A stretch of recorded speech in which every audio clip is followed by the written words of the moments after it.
Claudine se boek Punt versus Komma, deel 3 van 3. Hier is die derde video van die hoogtepunte wat ek raak gelees het in Claudine se Elysian pragtige boek.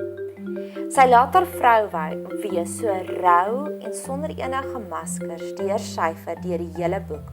En ek glo daarmee kan enige vrou vereenselwig. Ons het hierdie begeertes om die mamma te wees wat die wintersklere koop vir ons kinders, wat die kos maak vir ons geliefdes, wat die beddens opmaak. Maar soms het die vyand soveel dorings gesaai dat dit net moeilik is of selfs amper onmoontlik gaan wees om die begeertes van ons hart te vervul. En Claudine spreek dit aan.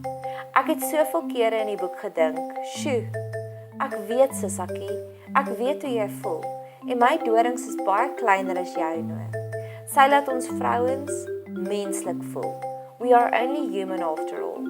En ons kan saam met haar rou oor die geleenthede wat ons nie ons vrou wees ten volle kon uitleef nie. Net soos in die boek 558 Days van Yolandi Korpi was daar 'n diep gewortelde verhoudingsles vir huwelike ingeweef in die kern van die boek.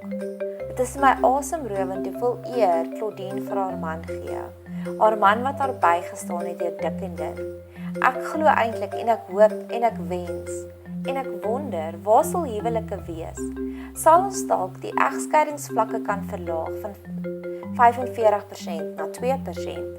Indien elke mevrou die voorreg het om te gaan stil raak, net soos wat beide Claudine en Yolandi gedoen het, om te gaan breek met die dapper held van 'n man wat hulle bygestaan het, wat by hulle gestaan het voor die kansel.